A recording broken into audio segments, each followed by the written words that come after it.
जो ये खबर आई कि जेल के डिप्टी सुपरिटेंडेंट भी एक किस्म की सहूलतकारी दे रहे थे और वो एक कनेक्शन बिल्डअप हुआ था जो कि फैज़ हमीद साहब या खान साहब या इस किस्म की कोई शख्सियात के बीच में घूमता था। अब ये भी एक बड़ी इंपॉर्टेंट चीज़ है, क्या ऐसा कुछ हो सकता है जेल में रहते हुए भी और इस तरह सुपरिटेंडेंट जो है इस ओहदे के रैंक के ऑफिसर फैसिलिटेशन करें एक मुलजिम या एक मुजरिम को जो कि जेल में सज़ा काट रहा हो?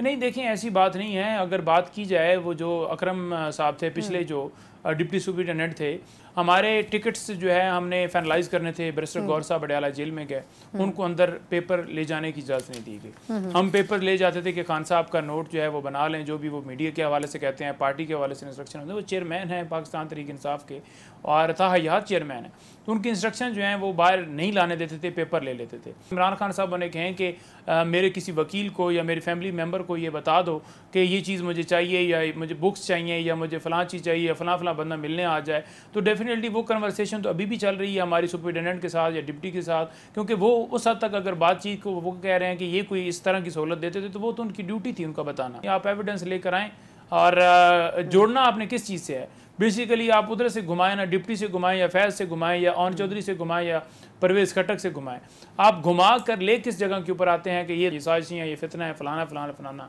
लेकिन अगर प्रैक्टिकली देखा जाए तो फितना फसाद तो सारे आप लोग हैं जिन्होंने आइन को तोड़ा है, जिन्होंने 90 दिन के अंदर इलेक्शन नहीं करवाए, जेली इलेक्शन करवाया, फॉर्म 47 के मुताबिक आप बैठे, आपने मुल्क का बेड़ा गर्क कर दिया, मुल्क को तबाही के दाने पर ऐसे ऐसे आप काम कर रहे हैं कि आए रोज़ लोगों के ऊपर जुल्म सितम ढा रहे हैं, बिजली के बिल हों, पेट्रोल हो, कोई चीज़ भी हो। लेकिन अगर पीपल्स पार्टी का आज तक का मौक़िफ़ सुने तो वो ये कह रहे हैं कि जिस तरह मज़ीद कुछ अफसरान को पकड़ा गया है, ब्रिगेडियर नईम का नाम आ रहा है, किसी कर्नल आसिम साहब का नाम आ रहा है, तो वो ये कहा जा रहा है कि ये बातें शायद 9 मई तक जाएं। ये पीपल्स पार्टी का इल्ज़ाम है। तो आपके ख्याल में क्या ऐसी सिचुएशन होती तो फिर तो इसका मतलब ये होगा कि 9 मई के हवाले से अगर ये फ़ौजी अफसरान या साबका फ़ौजी अफसरान कुछ कहते हैं तो फिर तो ये PTI के लिए बड़ा क्रिटिकल होगी सिचुएशन। देखें, कोई भी कह ले, फॉर एग्जांपल अगर कोई मुद्दई है तो मुद्दई ने डेफिनेटली कहना है कि बिल्कुल जी मेरा ये कसूरवार है। अगर वो ना भी हो, आप पिंडों में चले जाए ना या किसी जगह पर ऐसी जगह पर चले जाएं जहाँ पर लोग जो हैं वो एक दूसरे से लड़ते हैं, क्या होता है कि एक बंदा फायर मारता है तो उसके 50 रिश्तेदारों को डाल दी जाता है। अब वो जो रिश्तेदारों को डाला जाता है, अब वो बंदा जिसने पर्चा करवाया है या मुकदमा दर्ज करवाया, अगर वो खुद ये अदालत लगा कर फैसला करे तो वो तो तमाम रिश्तेदारों को भी फांसी लगा दे। तो ये जो सारी सूरत हाल है इसको कोई एक्सेप्ट नहीं करता। देखें, बात यह है कि आपने देखना है कि न्यूट्रल, फॉर एग्जांपल एक जज है जी, हाई कोर्ट का जज है, चीफ अदालतें हैं, जुडिशल सिस्टम है, वो क्या फैसला देता है? क्या उसके पास आप एविडेंस लेकर जाते हैं, शवाहिद लेकर जाते हैं, और अगर शवाहिद लेकर जाते हैं तो उसके ऊपर अदालत का क्या रद्द-ए-अमल होता है?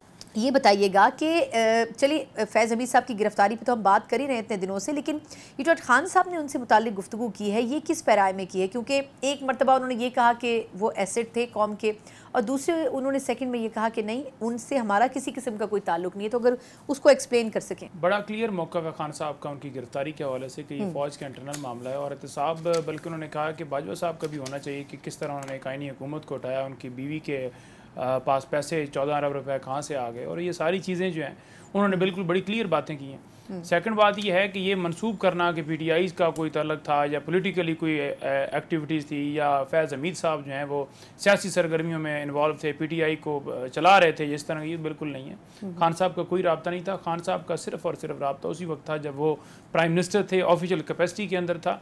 और जहाँ तक बात रही कि फैज़ साहब वो कैसे ऑफिसर थे या उनकी क्या ज़िम्मेदारी थी या वो क्या काम कर रहे थे, जिसके ऊपर आपने कहा कि वो, मैं ये समझूंगा कि ये जो थोड़ा सा मीडिया है ना, रिपोर्टर्स हैं, ये थोड़ा सा ना बात को ट्विस्ट थोड़ा सा करते हैं ना, उसको इस तरह से, जैसे खान साहब ने पिछले दिनों बात की कि CCTV फुटेज लेकर आए क्योंकि हम कसूरवार नहीं। 9 मई के आगे से कहा गया कि नहीं आपके लोग वहाँ थे, तो उन्होंने कहा जी कि हमारे लोग नहीं थे। उन्होंने कहा कि लेकर आए अगर हमारे लोग थे कि आग लगा रहे हैं तो हम माजरत करेंगे। अब उसको उन्होंने कहा कि गैर मशरूत माफ़ी मांग ली है। फिर खान साहब को स्टेटमेंट देनी पड़ी कि मैंने तो कहीं पर भी नहीं माफ़ी मांगी, हमारे लोग तो नहीं थे, हमारे लोग नहीं थे। सही।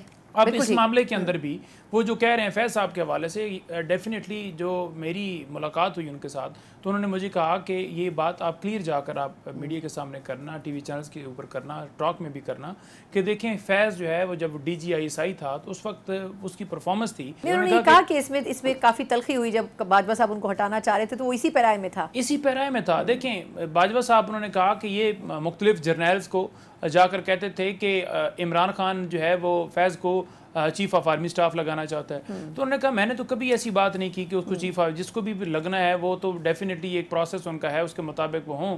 लेकिन जहाँ तक फॉर एग्जांपल एक अच्छा आईजी अगर सूबे के अंदर काम कर रहा हो, आप इसी तरह से ले लेना, इसको इतनी हाइप क्यों क्रिएट करें।